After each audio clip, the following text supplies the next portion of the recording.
Kristo bavandimwe, Kristo Yezu akuzwe. Turi ku cyumweru cya 4 gisanzwe Umwaka B. Amasomo matagatifu turi buzirikane kuri iki cyumweru. Isomo rya mbere turarisanga mu gitabo cy'ivugurura amategeko, umutwe wa 18 umurongo wa 15 kugeza kwa 20. Zaburi ni ya 94. Isomo rya kabiri turarisanga mu ibaruwa ya mbere Paulo mutagatifu yandikiye abanyakorinti, umutwe wa 7 umurongo wa 32 kugeza kwa 35. Ivanjiri ni ya Mariko, umutwe wa mbere umurongo wa 21 kugeza kwa 28. Bakristo bavandimwe, nubwo turi mu bihe bibi bitatworoheye, twugarijwe n'icyorezo cya coronavirusi, ntibibe intandaro yo kwitarura Imana ngo twumve ko ubuzima bwahagaze. Ahubwo ni umwanya wo gukomera ku isengesho, tukarwana inkundura, turwanya roho mbi zishobora kutwarikamo, zitwereka ko Imana itakitwitayeho, ko yaduteje amakuba. Ahubwo ni bibe umwanya wo gushikama, gusenga cyane no gusabira isi, kugira ngo tudatsindwa n'umwanzi, Imana tukayitera umugongo. Ahubwo dusaba Imana dukomeje, kugira ngo ibi bihe bibi turimo dushobore kubisomamo inyigisho ikomeye Nyagasani dutegerejeho, yo kumukomeraho no kumwihambiraho mu bihe bikomeye uko byaba bimeze kose. Imana ntibonwa n'amaso y'abantu, ariko amagambo yayo ajyanwa n'abahanuzi. Muri bo umuhanuzi w'umunyabushobozi abantu bategereje imyaka n'imyaka ni Yezu. Niwe tubwirwa mu isomo rya mbere Musa yahanuye avuga ati, Uhoraho Imana yawe azitorera umuhanuzi umeze nkanjye, ukomoka muri mwe mu bavandimwe bawe, azaba ari we mwumva. Ni nacyo wasabye Uhoraho Imana yawe kuri Horebu, kuri wa munsi w'ikoraniro, igihe wavugaga uti, sinshaka gukomeza kumva ijwi ry'Uhoraho Imana yanjye, sinshaka gukomeza kubona uwo muriro mwinshi kugira ngo ntapfa. Nibwo Uhoraho yambwiraga ati, bagize neza kuba bavuze batyo. Nzababonera umuhanuzi umeze nkawe, ukomoka mu bavandimwe babo, nzashyira amagambo yanjye mu kanwa ke, ajye ababwira ibyo mubwirije byose. Kandi umuntu utazumva amagambo yanjye, ay'uwo muhanuzi nyine azavuga mu izina ryanjye, nzabimuryoza ubwanjye.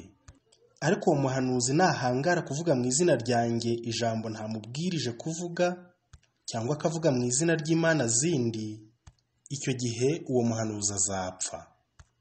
Iryo ni ijambo ry'Imana. Nguwo umuhanuzi uzaturuka muri bo, umunyabushobozi n'umunyabubasha. Ivanjiri y'uyu munsi iramwerekana nk'umuntu wigisha afite ububasha, kandi agacecekesha roho mbi, azikangara ati ceceka kandi uve muri uwo muntu. Roho mbi ikomongana ivuza induru, maze abantu bagatangara bavuga bati, mbega inyigisho nshya itanganywe ububasha! Arategekana roho mbi zikamwumvira. Bakristo bavandimwe, natwe twiyereke Nyagasani adutumuremo roho mbi zadusaritse, zigatuma turangwa n'imigenzo itanyuze Imana. Iyi vanjiri iratwereka ko roho mbi zamwumviraga, roho mbi zari zimuzi. Yezu ngo yinjiye mu isengero ryabo, hakaba umuntu wahanzweho na roho mbi. Nuko itera hejuru iti, uradushakaho iki, Yezu w'i Nazareti? Waje kuturimbura. Nzi uwo uri we, uri intungane y'Imana. Yezu ntiyayisubije mu ijwi rituje, ahubwo yarayikangaye. Natwe biratwereka ko iyo Sekibi yaduteye, tutagomba kujya mu mishyikirano, ahubwo ko Sekibi tugomba kumuhangara, tukamucecekesha, tukarwana inkundura. Sekibi rero adushukisha akarimi keza, akaza yitwararitse, akihisha mu nshuti yawe ubona ko ari y'amagara kandi aje kugusenya, nawe ukamuha icumbi akakwarikamo. Igihe cyazagera uwo ari inshuti yawe akaba abaye umwanzi wawe. Icyo yashakaga akaba akigezeho, kandi wenda rimwe na rimwe waragiriwe inama yo kwirinda inshuti mbi nk'iyo, ahubwo wowe ukabifata nk'urwango. Abantu nk'abo bareze. Nimushaka muhere iwanyu mu ngo, mu baturanyi, mu bo mugendana, murasanga abo bantu nk'abo batari kure yanyu. Uza kugana akoshya, agushyiramo amacakubiri, aguteranya n'abavandimwe mu buryo bwose bushoboka, yifuza kugushora mu ngeso mbi, uzamenye ko yuzuwe na roho mbi. Igishoboka ni ukumucecekesha nka Yezu, uti ceceka sekibi kandi usohoke muri uwo muntu. None twebwe abantu ko tutari roho mbi, twabuzwa n'iki kumwumvira? Amagambo ya Yezu Kristu afite ububasha, arakiza. Muri iki gihe twugarijwe n'icyorezo cya coronavirusi, roho mbi zabonye aho gutura. Zigabije abakristu, zibakuramo umutima wa kimuntu, zibakuramo umutima wo kumenya ko Imana ihari. Baragandamye, mbese sinakubwira, ntibakimenya iminsi, ariko wagera ku munsi wa Nyagasani, aricyo cyumweru, ugasanga uwo munsi wabaye uw'umurimo. Ngabo bafite amasuka ku rutugu bagiye guhinga, bafashe amashoka bagiye kwasa ibiti, bafashe imihanda bagiye gutembera, hehe no gusubiza amaso inyuma, nibura ngo baze gushengerera Yezu uganje muri tabernacle, ubategereje mu kiliziya ngo yakire imitima yabo kandi acecekeshe roho mbi, anazirukane mu mitima yabo. Ese amaherezo azaba yahe? Nimucyo tugarukira Imana hakiri kare. Nitutarwana inkundura, umwanzi se kibazadutwara adutsinde, ariko nitugarukira Imana izaturinda kandi dukize icyorezo cya coronavirusi. Yezu rero ni umukiza kandi afite ububasha bukomeye. Nimwumve neza mutibesha ububasha bwa Yezu cyari cyo.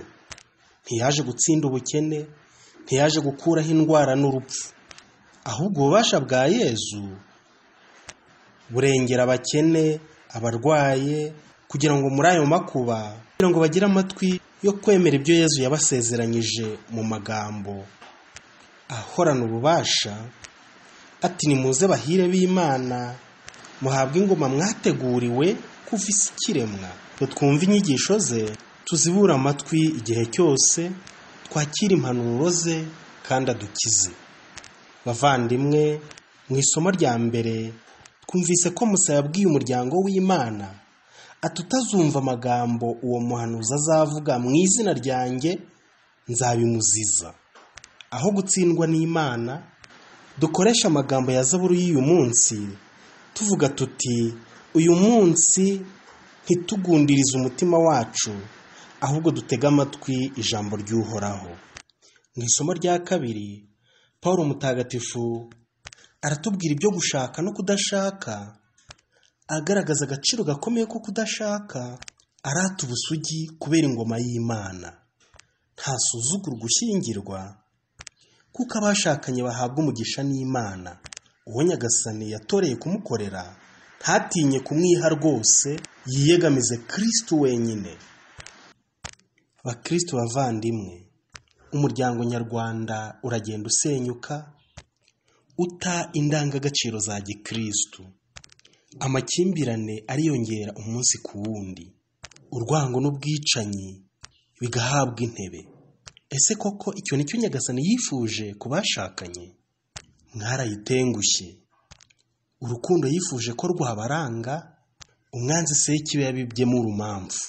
Ese niba ari roho mbi, Nyagasani ko ahari, twamwemereye agataha mu ngo zacu, agacecekesha kandi akirukana roho mbi zitubuza kubana mu rukundo rw'Imana.